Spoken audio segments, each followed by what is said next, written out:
Good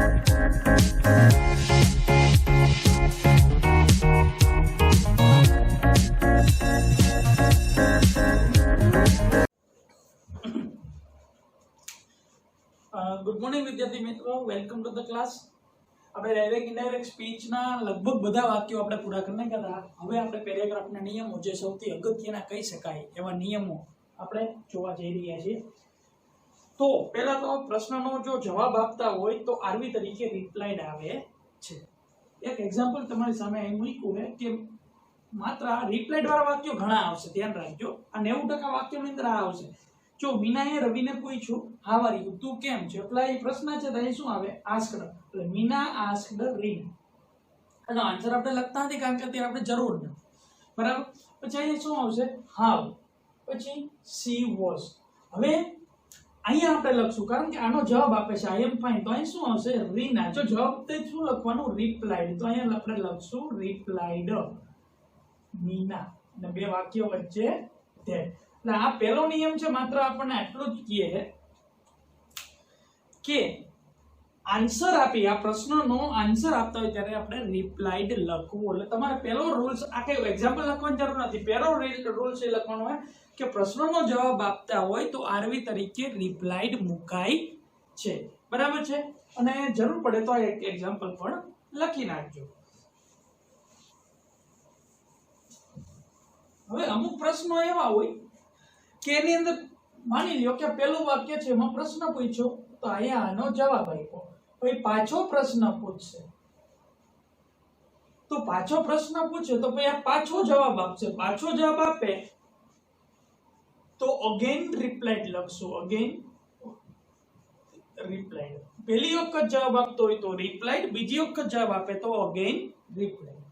બીજો નિયમ એકદમ ઈઝી, યસ થી આન્સર હોય તો આરવી તરીકે રિપ્લાઈડ પોઝિટિવલી આવે। તો અહીંયા ઉદાહરણ છે, A said to B have you visited Taj Mahal, ચાલો એકદમ નાનું નામ રાખીએ, વિઝિટેડ ઝૂ, બરાબર। તો બી જવાબ આપે છે યસ। તો પ્રશ્ન તો આપણે કઈ જોશું નહીં, અહીંયા ક્વેશ્ચન માર્ક કરીએ, પ્રશ્ન આપણે કઈ જોશું નહીં, પણ જવાબ કેવી રીતે લખશો તો કે બી રિપ્લાઈડ પોઝિટિવલી, આ રીતે બી રિપ્લાઈડ પોઝિટિવલી ટુ એ વાક્ય વચ્ચે ધેટ। પછી ઉપરનું વાક્ય હોય એનો પહેલો બીજો શબ્દ આપણે અહીંયા લખવાનો થશે, આપણે વાક્ય આવશે ત્યારે જોશું। એટલે માત્ર અત્યારે તમારે આટલું જ ધ્યાન રાખવાનું હોય કે જો યસ થી જવાબ આપ્યો હોય તો યસ આપણે કાઢી નાખશું, એની જગ્યાએ આપણે લખશું રિપ્લાઈડ પોઝિટિવલી, બરાબર છે। આવી જ રીતે નો વાળું છે, જો નો થી જવાબ આપ્યો હોય તો આપણે લખવાનું રિપ્લાઈડ નેગેટિવલી। હવે માની લ્યો કે આને એમ કીધું કે ભાઈ તમે જૂની મુલાકાત લીધી, તો અહીંયા યસ નથી લખ્યું, લખ્યું એ નો, તો અહીંયા શું આવશે, રિપ્લાઈડ નેગેટિવલી, રિપ્લાઈડ પોઝિટિવલી, અહીંયા આપણે લખશું રિપ્લાઈડ નેગેટિવલી, બરાબર છે। આ થઈ ગયા એકદમ સિમ્પલ ત્રણ નિયમ। પ્રશ્નનો જવાબ આપ્યો હોય તો રિપ્લાઈડ, યસ થી જવાબ હોય તો રિપ્લાઈડ પોઝિટિવલી, નો થી જવાબ આપ્યો હોય તો રિપ્લાઈડ નેગેટિવલી, બરાબર। એના પછી જો વાક્ય માં બે પ્રશ્નો પૂછ્યા હોય તો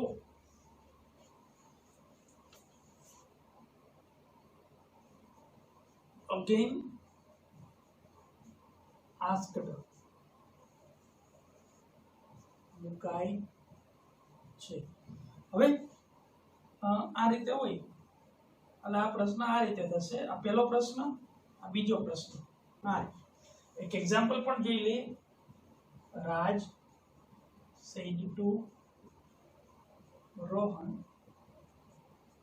how are you?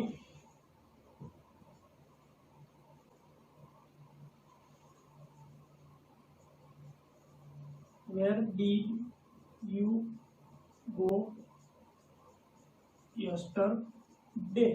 ચલો બે ક્વેશ્ચન પૂછ્યા તમે જો અહીંયા આપણે ઇન્વર્ટેડ કોમા ને ઇન્વર્ટેડ કોમા અહીંયા તો રાજે રોહનને પૂછ્યું કે તને કેમ છે અને ગઈકાલે તું ક્યાં ગયો તો સીધા બે પ્રશ્નો પૂછ્યા તો આપણે આનો જવાબ કેમ લખશું તો રાજ પહેલાનો તો જવાબ તમને આવડે જ છે તો એમાં આપણે આસ્ક્ડ મૂકશું બરાબર રાજ આસ્ક્ડ રોહન બે વાક્ય વચ્ચે આપણે કાઈ મૂકવાનું કે ડબલ્યુએચ વાળો શબ્દ થાય ડબલ્યુએચ વાળો શબ્દ છે એટલે આપણે એ રાખશું પેલો બીજો શબ્દ આડાવડો કરશું યુ એટલે રોહન એટલે હી એમિઝારનો વોઝ વેર એટલે વોઝ હવે આ પહેલું વાક્ય અહીંયા પૂરું થયું જો એકના એક વાક્યમાં બે વાક્ય પ્રશ્નાર્થ ચિહ્ન વાળા આવતા હોય તો બીજા વાક્યને જોડવા માટે અગેન આસ્ક્ડ મુકાઈ જાય હું જે બોલ્યો ને એ ફરીથી તમે એ નોંધ સ્વરૂપે તમે લખી નાખો બરાબર હવે અહીંયા આપણે લખશું એન્ડ અગેન આસ્ક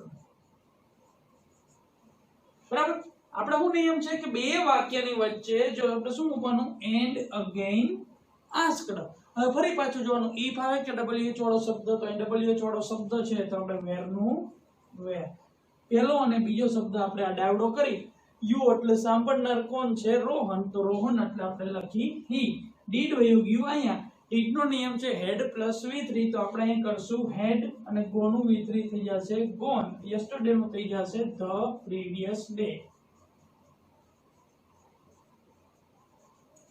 બરાબર છે હજી એક નિયમ જે છે આના જેવો જ છે જો એક જ વાક્યમાં બે વાક્યો હોય બે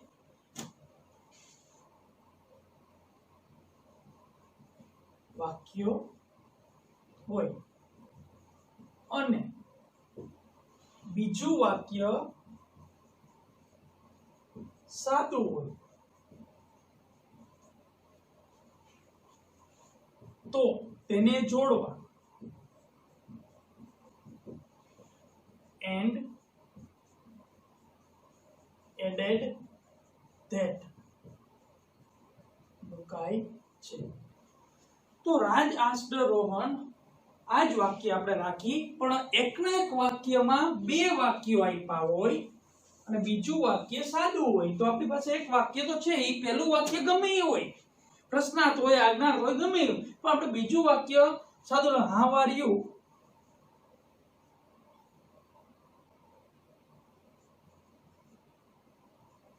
You are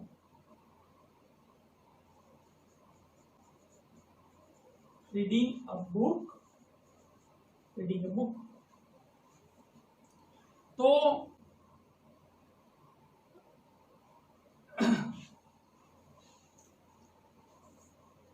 અહીં શું લખશું આપણે and added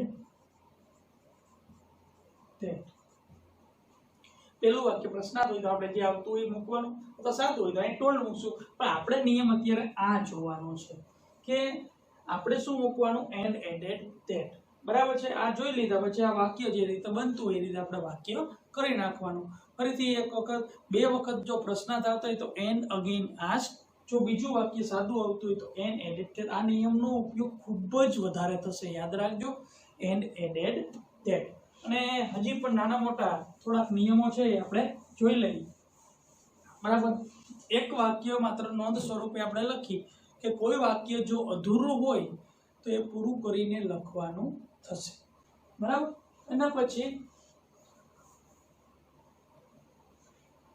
અમુક શબ્દો દાખલા કે સર કે મેડમ જેવા શબ્દો દૂર કરી સર અથવા મેડમ જેવા શબ્દો દૂર કરી replied with respect મુકાઈ છે તો સર ને મેડમ જેવું વાક્યમાં 3-4 વખત સર કે મેડમ આવતું હોય તો એક વખત આવતું હોય તો એને દૂર કરીને એક જ વખત આખા પેરેગ્રાફમાં એક જ વખત આપણે replied with respect મૂકવામાં આવે છે બીજો છે ડિયર શબ્દ દૂર કરી ડિયર શબ્દને આપણે દૂર કરવાનો થશે આ બધા શબ્દો દૂર કરવાના છે બરાબર તો એને દૂર કરીને told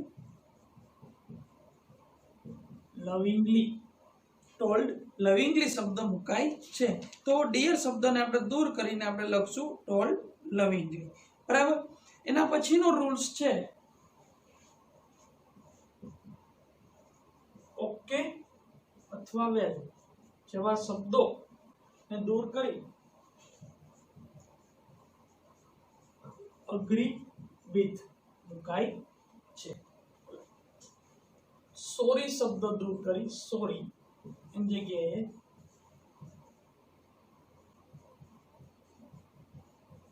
એપોલોજાઇઝ્ડ શબ્દ મુકાય છે.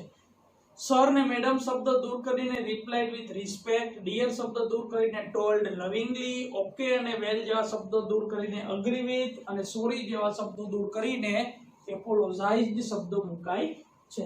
અને છેલ્લે વાક્યમાં જરૂર પડે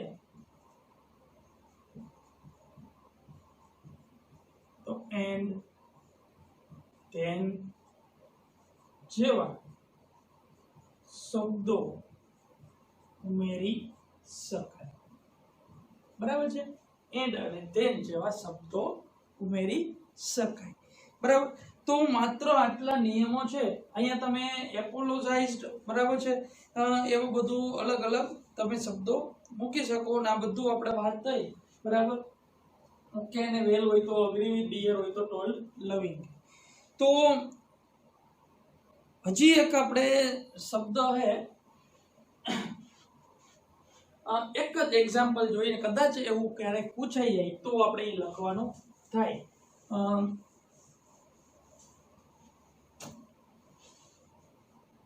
Raj said to Rohan brother. રાજે રોહનને કહ્યું ભાઈ. પછી કંઈક આગળ વાક્ય હશે. બરાબર છે? જે પણ વાક્ય હોય એ, બરાબર છે. આપણે પહેલો શબ્દ જોઈ કે ભાઈ. તો ભાઈ એટલે એને સંબોધન કર્યું. બરાબર? સંબોધન. તો સંબોધન થાય ત્યારે એડ્રેસ્ડ લખવાનું. એડ્રેસ્ડ એટલે શું થાય? આપણે ઘરનું એડ્રેસ નહીં પણ સંબોધન કરવું. તો આપણે જવાબ આ રીતે લખવાનો થશે, રાજ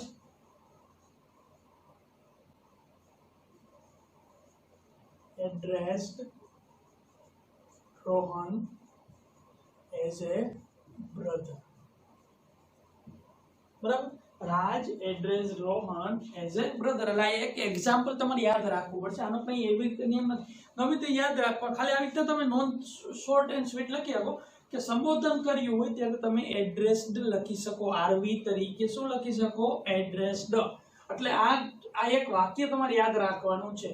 બરાબર? બાકીનું પછી જે વધતું હોય તમારે લખી નાખવાનું રહેશે. આની અંદર ધેટ ને એવું કંઈ લખવાનું થતું નથી. જેમ આપણે છેલ્લે ઓપ્ટેટિવ સેન્ટેન્સ જોયા એની અંદર કેમ ધેટ જરૂરી નહોતું, એ આની અંદર જરૂર નથી. પણ ક્યારેક આવું પૂછાય તો તમારે વધારે પેરેગ્રાફ વાળા પ્રશ્નો, પેરેગ્રાફ વાળા નિયમો બધાને વ્યવસ્થિત પાકા કરવાના રહેશે. જો એ નહીં થાય તો તમે પેરેગ્રાફ કરી શકશો નહીં.